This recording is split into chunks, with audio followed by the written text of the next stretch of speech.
चरण सरोज रज निज मन मुकुर सुधार। बरनौ रघुबर बिमल जस जो दायक फल चार। बुद्धिहीन तन जानुके सुमिरौ पवन कुमार। बल बुद्धि विद्या देहु महि हरहु कलेश विकार। बोलिए सियावर रामचंद्र की जय। उमापति महादेव की जय। पवन सुत हनुमान की जय। दोस्तों, मैं लाल बाबू और आप देख रहे हैं मेरा YouTube चैनल लाल बाबू भक्ति ज्ञान। दोस्तों, पिछले वीडियो में हमने देखा राजा दशरथ जी श्री राम जी के वियोग में हाय राम, हाय लक्ष्मण, हाय सीते करते करते अपने प्राण पखेरु तेज दिए। राजा दशरथ जी का स्वर्गवास हो गया और पूरे अयोध्या में दुख के संकट के बाद छा गए। रनिवास में रोना शुरू हो गया और सभी पूर्ववासी लोग रोने लगे। अब गुरु जी आए हैं और भरत जी को बुलाने के लिए दूत भेजे हैं। आइए आगे की वीडियो में पठन पाठन करते हैं। श्री रामचरितमानस अयोध्या कांड दोहा नंबर 156 से आगे। तब वशिष्ठ मुनि समय सम कही अनेक इतिहास। शोक निवारउ सबहि कर निज विज्ञान प्रकाश। तब वशिष्ठ मुनि ने समय के अनुकूल अनेक इतिहास कहकर अपने विज्ञान के प्रकाश से सबका शोक दूर किया। तेल नाव भरी नृप तनु राखा। दूत बुलाई बहुरी यश भाखा। धावहु बेगी भरत पहि जाहु। नृप सुधि कतहु कहूँ जानी काहू। वशिष्ठ जी ने नाव में तेल भरवाकर राजा के शरीर को उसमें रखवा दिया। फिर दूतों को बुलवाकर उनसे ऐसा कहा, तुम लोग जल्दी दौड़कर भरत के पास जाओ। राजा की मृत्यु का समाचार कहीं किसी से न कहना। यतने ही कहूँ भरत सन जाई। गुर बोलाई पठयऊ दो भाई। सुनि मुनि आय सुधावन धाये। चले बेग बरबाजी लजाए। जाकर भरत से इतना ही कहना कि दोनों भाइयों को गुरुजी ने बुलवा भेजा है। मुनि की आज्ञा सुनकर धावन दूत दौड़े। वे अपने बेग से उत्तम घोड़ों को भी लजाते हुए चले। अनरथु अवध आरंभेउ जब ते। कुसगुन होई भरत कहूँ तब ते। देखहि रात भयानक सपना। जागी करहि कटुकोटि कल्पना। जब से अयोध्या में अनर्थ प्रारंभ हुआ तभी से भरत जी को अपशकुन होने लगे। वे रात को भयंकर स्वप्न देखते थे और जागने पर उन स्वप्नों के कारण करोड़ों अनेकों तरह की बुरी बुरी कल्पनाएं किया करते थे। विप्र जेवाई देहि दिन दाना। शिव अभिषेक करहि विधि नाना। मांगहि हृदय महेश मनाई। कुशल मात पितु परिजन भाई। अनिष्ट शांति के लिए वे प्रतिदिन ब्राह्मणों को भोजन कराकर दान देते थे। अनेकों विधियों से रुद्राभिषेक करते थे। महादेव जी को हृदय में बनाकर उनसे माता पिता, कुटुंबी और भाइयों का कुशल क्षेम मांगते थे। यही विधि सोचत भरत मन धावन पहुँचे आई। गुरु अनुशासन श्रवण सुनी चले गणेश मनाए। भरत जी इस प्रकार मन में चिंता कर रहे थे कि दूत आ पहुँचे। गुरु जी की आज्ञा कानों से सुनते ही वे गणेश जी को मनाकर चल पड़े। चले समीर बेग है यहाँ के, नाघत सरित सैल बन बांके। हृदय सोच बड़ कछु न सुहाई, अस जानहि जिय जाऊ बुढ़ाई। हवा के समान बेग वाले घोड़ों को हाँकते हुए वे विकट नदी, पहाड़ तथा जंगलों को लांघते हुए चले। उनके हृदय में बड़ा सोच था, कुछ सुहाता न था। मन में ऐसा सोचते थे कि उड़कर पहुंच जाऊं। एक निमेष बरस सम जाई, यही विधि भरत नगर नियराई। असगुन होहि नगर पैठारा, रटहि कुभात कुखेत करारा। एक एक निमेष वर्ष के समान बीत रहा था। इस प्रकार भरत जी नगर के निकट पहुंचे। नगर में प्रवेश करते समय अपशकुन होने लगे। कौवे बुरी जगह बैठकर बुरी तरह से काँव काँव कर रहे हैं। खरसियार बोलहि प्रतिकूला, सुनि सुनि होई भरत मन शूला। श्रीहत सर सरिता बन बागा, नगर विषेख भयावन लागा। गधे और सियार विपरीत बोल रहे हैं। यह सुन सुनकर भरत के मन में बड़ी पीड़ा हो रही है। तालाब, नदी, वन, बगीचे सब शोभाहीन हो रहे हैं। नगर बहुत ही भयानक लग रहा है। खग मृग हय गय जाहि न जोये, राम वियोग कुरोग बिगोये। नगर नारी नर निपट दुखारी, मनहु सबनि सब संपत्ति हारी। श्री राम जी के वियोग रूपी बुरे रोग से सताए हुए पशु पक्षु,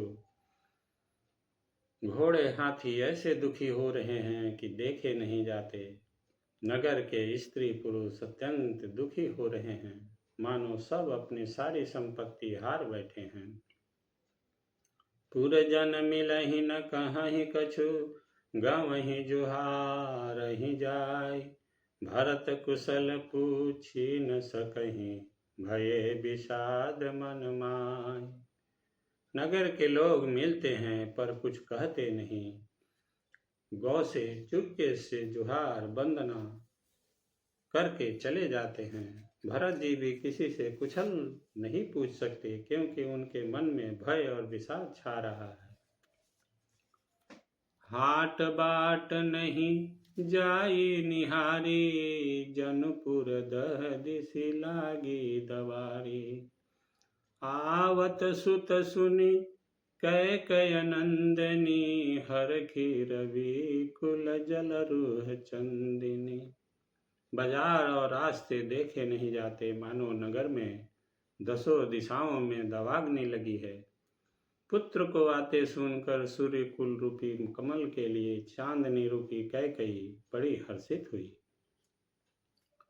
सजी आरती मुदित उठि धाई, द्वारे ही भेटी भवन ले आई। भरत दुखित परिवारु निहारा, मानहु तुहिन बनज बनु मारा। वह आरती सजाकर आनंद में भरकर उठ दौड़ी और दरवाजे पर ही मिलकर भरत शत्रुघ्न को महल में ले आई। भरत ने सारे परिवार को दुखी देखा, मानो कमलों के वन को पाला मार गया हो। कैकेयी हर्षित यही भांति, मनहु मुदित दवलाई की राति। सुतहि ससोच देखि मनु मारे, पूछती नहीं हर कुशल हमारे। एक कैकेयी इस तरह हर्षित दिखती है, मानो भीलनी जंगल में आग लगाकर आनंद में भर रही हो।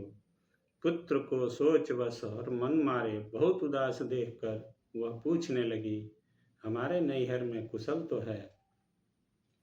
सकल कुशल कही भरत सुनाई, पूछ निज कुल कुशल भलाई। कहु कहाँ तात कहाँ सब माता, कहाँ सिय राम लखन प्रिय भ्राता। भरत जी ने सब कुशल का सुनाई, फिर अपने कुल की कुशल क्षेम पूछी। भरत जी ने कहा, कहो पिताजी कहाँ है, मेरी सब माताएं कहाँ हैं, सीता जी और मेरे प्यारे भाई राम लक्ष्मण कहाँ हैं। सुनि सुत बचन स्नेहमय, कपट नीर भरि नैन, भरत श्रवण मन शूल सम, पापिनी बोली बैन। पुत्र के स्नेहमय वचन सुनकर नेत्रों में कपट का जल भरकर पापिनी कैकेयी भरत के कानों में और मन में शूल के समान चुभने वाली वचन बोली। तात बात में सकल संवारी, भय मंथरा सहाय बिचारी। कछुक काज विधि बीच बिगारे, वो भूपति सुरपति पुर पग धारे। हे तात, मैंने सारी बात मना ली थी, बेचारी मंथरा सहायक हुई, पर विधाता ने बीच में जरा सा काम बिगाड़ दिया। वह यह कि राजा देवलोक को पधार गए। सुनत भरत भय विवश विषादा, जनु सह में करी के हरिनादा। तात तात हा तात पुकारी, परे भूमि तल व्याकुल भारी। भरत यह सुनते ही विषाद के मारे विवश हो गए, मानो सिंह की गर्जना सुनकर हाथी सहम गया हो। वे तात तात हा तात पुकारते हुए अत्यंत व्याकुल होकर जमीन पर गिर पड़े। चलतन देखन पायउ तोहि, तातन राम ही साप्यहु मोहि। बहुरि धीर धरि उठे संहारी, कहु पिति मरन हेतु महतारी। और विलाप करने लगे कि हे तात, मैं आपको स्वर्ग के लिए चलते समय देखा भी न सका। हाय, आप मुझे श्री राम जी को सौंप भी नहीं गए। फिर धीरज धर कर वे संभल कर उठे और बोले, माता, पिता के मरने का कारण तो बताओ। सुनि सुत बचन कहति कैकेयी, मरम पाछि जनु माहुर देई। आदिहु ते सब आपनि करनी, कुटिल कठोर मुदित मन बरनी। पुत्र का वचन सुनकर कैकेयी कहने लगी, मानो मर्म स्थान को पाछकर चाकू से चीरकर उसमें जहर भर रही हो। कुटिल और कठोर कैकेयी ने अपनी सब करनी शुरू से आखिर तक बड़े प्रसन्न मन से सुना दी। भरत ही बिसरेउ पिति मरन, सुनत राम बन गौनु। हेतु अपन पउ जानि जिय, थकित रहे धरि मौनु। श्री रामचंद्र जी का बन जाना सुनकर भरत जी को पिता का मरण भूल गया और हृदय में इस सारे अनर्थ का कारण अपने को ही जानकर वे मौन होकर स्तंभित रह गए, अर्थात उनकी बोली बंद हो गई और वे सन्न रह गए।